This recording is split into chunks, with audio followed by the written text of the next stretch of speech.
This is the Cessna TTx, a sleek and powerful aircraft that takes aviation to new heights. With its cutting-edge technology, this aircraft delivers an unparalleled flying experience, making it a great choice for serious aviators and luxury travelers alike. The TTx boasts exceptional speed, reaching speeds of 230 knots, while still maintaining a smooth and stable flight. Whether you're soaring above the clouds on a cross-country flight or taking a scenic trip with friends, the Cessna TTx is the ultimate way to travel in style and comfort. Today we're going inside the Cessna TTx to talk about everything you need to know about this awesome aircraft. The cabin of the TTx is designed to offer a comfortable environment that makes flying a pleasure. With a maximum seating capacity of 4, the leather seats are very comfortable thanks to cushions that adapt to your contours and still provide ergonomic support and offer ample head and legroom. The cabin's large windows offer breathtaking views of the surrounding scenery, making it easy for passengers to enjoy the sights and sounds of flight. Inside and out, the TTx is a full-featured airplane. Twin carbon fiber spars run the entire wingspan, and embedded in the fuselage structure is a protective carbon fiber roll cage that surrounds the cabin. The airframe has an unlimited life and has been fatigue tested to the equivalent of 25,200 flight hours. To top it off, the TTx is certified in the utility category, one of the benefits of which is a comparatively high 158 knot maneuvering speed. This means you can still make decent time in turbulence, if that's an issue. For slowing down, there are speed brakes, standard. For battling ice, there's a flight into known icing certified TKS Weeping Wing ice protection system. For avoiding thunderstorms, there's XM weather via Garmin's GDL 69A data link receiver. There are plenty more options.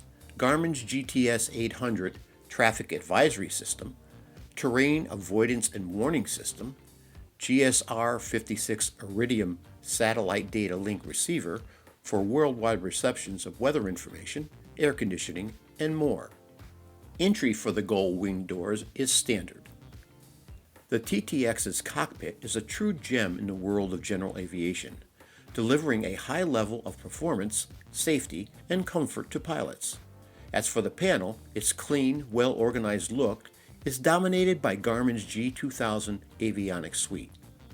This comprises two huge 14.1-inch diagonal screens in landscape arrangement.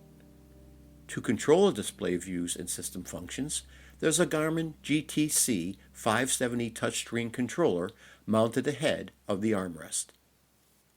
The TTx also has a dual attitude and heading reference system for redundancies, and a GFC 700 ARHS-based autopilot that can be coupled with the Garmin G2000. The autopilot panel was revised to have a scroll wheel instead of just nose-up and down keys. Combined with the G2000, the GFC 700 allows for coupled go-arounds, and it can perform potentially life-saving functions when actuated by the Garmin Electronic Stability Protection System. More on this later. Other safety features include a Garmin GTS 800 traffic avoidance system and a GTX 33ES transponder compliant with ADS-B regulations. As in the case with many newer glass cockpits, the Cessna TTx lacks any gauges. Instead, backup instrumentation is provided by the simple yet reliable all-in-one L3 Trilogy display. The Trilogy traditionally gives the pilot the aircraft's attitude, altitude, plus pressure setting, heading, high speed, slip, and the instrument's battery status. The ESP equipment is designed to act as a safeguard when hand-flying the aircraft. Using data from the avionics suite, the ESP stays passive until it detects that the aircraft is entering a state that can be dangerous to its integrity, crew, and passengers. Once one of the limits is exceeded, the ESP applies a control force towards stable flight. Beyond actuating the controls, ESP can also command the engine if it detects an underspeed situation, it'll add power to prevent a stall. If the aircraft is overspeeding, ESP will reduce throttle. Another magnificent feature of Garmin's electronic stability protection is the ability to detect and act in case of crew incapacitation. If the ESP remains active over a certain amount of time without any pilot input, the system triggers the aircraft's GFC 700 autopilot with the flight detector on altitude hold mode. For pilots intending to use the Cessna TTx for stall or spin recovery practice, it is possible to disable the ESP for any desired length of time. To protect high-flying pilots from hypoxia, the Cessna TTx is fitted with a pulse oximeter. While the Cessna 400 was not rated for flight into known icing conditions, the TTx changed that with an upgraded anti-icing system that could provide up to 2.5 hours of protection in icing conditions. Flying into known icing conditions is not generally recommended, to put it mildly, but in situations where it is unavoidable, having an aircraft that can do the job without issue is excellent. The view of the panel is wide open thanks to the side stick flight controls. The sticks pivot around a central point and are connected to push rods. There are no springs for artificial control field or cables that can stretch over time. There is no aileron rudder interconnect either. There is a servo tab on the left aileron that operates passively to reduce aileron control input forces.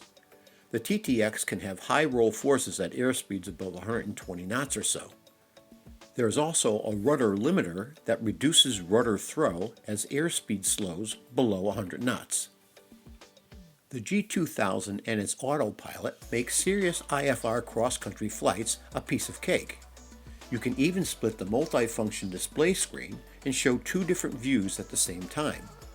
Another nice touch is the panel-mounted pulse oximeter, a nice feature for high altitude or night flying. Insert your finger in the sensing unit and your blood oxygen saturation and heart rate appear in a window of the G2000 MFD. Talking about performance, it's the 310 horsepower Continental IO-550-C and those twin turbos that give the TTx its satisfying true airspeeds. Cessna says it's one of the world's fastest production fixed-gear piston singles on the market.